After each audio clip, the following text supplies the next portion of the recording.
previously on El Flow.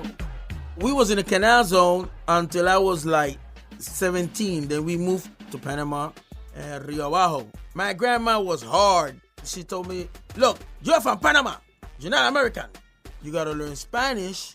I made friends, and those friends made it more easier for me. Reggae Sam, Franquito. Renato was always the best of a lot of stuff in Panama. So when it comes to who was the first man to record in Panama, that was Renato.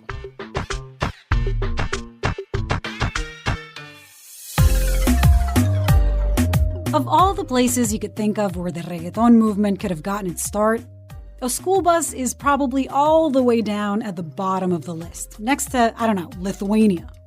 And we're not talking about just any school bus, but a tricked-out American school bus. Yeah, the yellow ones.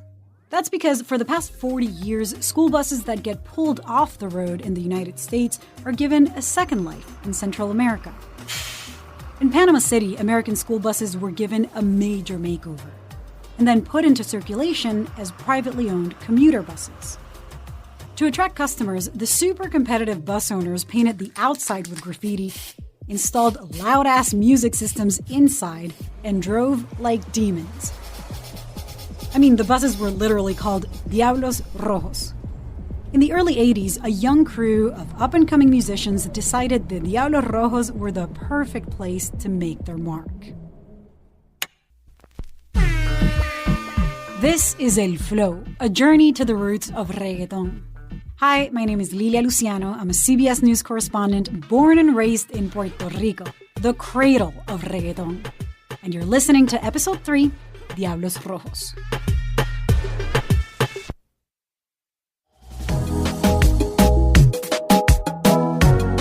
The canal turned Panama into a global crossroads. People from all over the world settled there, and it became a wonderfully diverse place.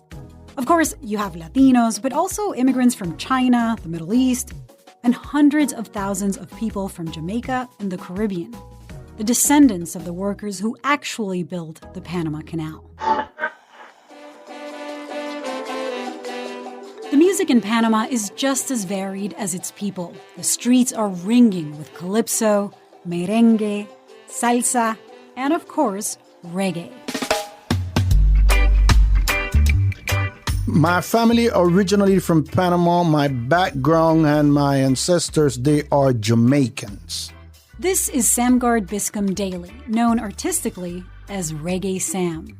So that's how our ancestors, by building the canal, went in bringing their own music. And that's how the black population have a similarity to Jamaicans, as in what we eat, what we cook, the way we speak. I can tell you like, hey, how you doing? And Jamaican will say, wagwan. And in Panama, in my dialect, as we call patois, is what you doing, what you doing, you see? Sam grew up in the Panama City neighborhood called Rio Abajo. Rio Abajo, in my head, to picture it, is a black community. It was a black culture, English speaking. I'm not saying Spanish wasn't there, but you better put it up. Everybody was speaking patois. Among Sam's closest friends in Rio Abajo were Renato, we met him last episode, and Franquito. In the late 70s, Sam had already caught the musical bug, and his two friends were big into dancing. They performed at local fairs under the name Renato and the Four Stars. Franquito and Renato, they used to dance. The fever did not start as reggae. Reggae was just an artist more in the program, but the essence was soul, electric boogaloo, and break dance. I'm talking about 77, 78, 79, going into the 80. That was the essence. Everything was dancing because the big influence was calypso. Through his dancing gigs, Renato met an older DJ who invited him to work at a local nightclub. In Jamaica, the person selecting the songs is called the selector, and the DJ is the person hyping up or toasting the crowd. Out of bare necessity, Renato learned how to do both from DJ Wasabanga. And he used to put these 12-inch instrumental from Jamaica and start talking and on top of the instrumental and telling these girls to lift their hands and move their bodies. Like, hey, bueno, mi gente, what's up? ¿Qué lo que es, mi amor? Mueve las caderas, move that ass, baby, in the dance floor. And, he used to do that. And he told me I got to learn to do that. So then I used to came in like 3 o'clock in the morning. And he like, hey, put some music on. And he should leave for the girls and do his, stuff. Soon, Renato got his hands on a mixer and learned how to blend the different types of songs his audience was asking for. A Haitian song with a merengue, a calypso with the Jackson 5, salsa, and soul. And then everybody started knowing me as this little kid that is mixing, and he's the cream of the crop, one of the newest DJs. Before we go any further, I'd like to take a moment to go back to the Diablos Rojos, the Red Devils. Remember I told you they were the American school buses brought to Panama, that they were privately owned, often by the driver, and that they were tricked out with huge speakers, lights, and graffiti? Well, there's something to be said about the ultra-competitive drivers themselves and how far they'd go to out-badass each other. Diablo Rojo is the bus, the regular Panama bus that would take you downtown, uptown, take you back home. And it's a mean way to say Diablo Rojo because they used to speed. Sometimes you try to get this bus stop to get here, and they will pass the bus stop, even though you say, hey, bus stop, because they running, racing with another bus, not to go ahead to the next stop, to get the people before him. And it caused a lot of accidents, a lot of deaths, and that's why this name Diablo Rojo came, because like the Red Devil. The Red Devils are, as Sam would say, un panameñismo, a uniquely Panamanian thing. Turns out one of the drivers knew Renato and wanted him to make a mixtape so he could blast the music on the bus while he drove his passengers to work. The driver wanted the best music from a hot DJ like Renato. But he also had another ask. Just tell me if this sounds familiar. Carlito from Riobao was my friend, and he wanted a song because he had 2 women.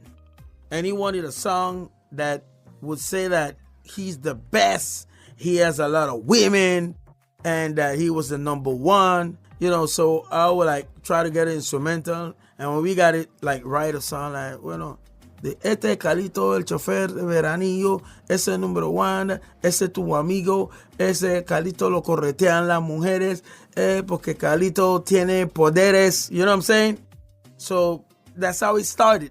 And then after, everybody wanted their tape like that, with their name on it. Of course they did. Soon, Renato was making tapes and songs for everyone, $5 a pop. And Reggae Sam got in on the action as well. That was the style, la moda, el momento, la onda, the groove, this is the shit right now. This is what's going on. And that's how the reggae influence start coming in. In the early 80s, reggae was hot in the streets of Rio Bajo and throughout the Jamaican community in Panama. You could hear Bob Marley, Steel Pulse, and Gregory Isaacs just walking on the street, but not so much on Spanish radio. 2 things would help change that. First, dancehall records from Jamaica started to trickle into the community in Rio Bajo from the likes of Shabba Ranks and especially Yellow Man. Reggae was a boom. Then came Yellow Man and broke the ice for the dancehall music. Dancehall reggae music can take over the world. You hear me now? And we started making songs off of his versions that he had. Back then, records had an A-side and a B-side. The A-side contained the master, the music, and the vocals. The B-side often just had the instrumental version. Renato, Reggae Sam, and their crew used those rhythms to record their songs in Spanish. First, I used to be improvising, so I didn't know what to sing, and then I start writing, because when I had night flight and I learned that it's talking about I'm leaving on a jet plane and I know when I'll be back again. I said, I'll do it in Spanish. So I like, me voy a viajar y no sé si voy a regresar. En Brani fue en Panam, pero te quiero, mami. You know what I'm saying? I would start like that. But my Spanish was still raw, And it sounded funny because people was like, hey, the gringo's singing in Spanish, you know. Here's Reggae Sam doing his version of Shabba Ranks' Wicked in the Bed. I am bad, bad, and a wicked in the bed. Wicked, bad, and bad in the bed. So, and at the moment, yo soy un loco. Cuando se trata de mujeres, loco y terrible, todo yo lo puedo hacer. Pues va a decirle a todas las chicas que yo tengo el poder. The second thing that happened was that they needed to get on the radio. They had cut their teeth on the Diablos Rojos, and now they were ready for the next step. And they weren't just going to get there by translating English songs into Spanish. They had to write their own songs. And here's a good moment to explain something super important. It's 1983, and Panama is ruled effectively by Manuel Noriega, a shady guy with shady contacts ranging from Pablo Escobar to the CIA. He was a general, man. He was a general of the country. Remember, in those days, Latin America was full of military generals instead of presidents. They used to boss the countries. He was the guy that was the number one in Panama City. It's a dictatorship. Noriega even set up his own secret police, the Departamento Nacional de Investigaciones, or DENI. On paper, they were supposed to be investigating and solving crimes. But under Noriega, they would resort to torture and assassinations. So Renato, the kid raised on the soft streets of the Canal Zone who liked to breakdance and DJ at nightclubs, decides to sing a song about Panama's most feared police force, El DENI. Next time on El Flow. And it was in tapes in buses. And it got so popular that radio stations started playing it. The military was the bosses. And once they told my boss, we want the guy that sings El DENI. And my boss said, what? Yeah, we want the guy that sings El DENI. ASAP. They go, okay. El Flow is a production of Exile Content Studio in partnership with iHeartRadio's My Cultura podcast network. The show is hosted by me, Lilia Luciano, and was created and produced by Vitenis Di Julis.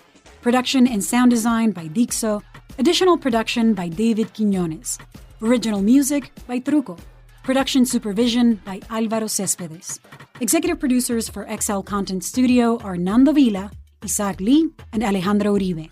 Executive producers for iHeartMedia are Connell Byrne and Giselle Bances. For more podcasts from iHeart, visit the iHeartRadio app, Apple Podcasts, or wherever you listen to your favorite shows.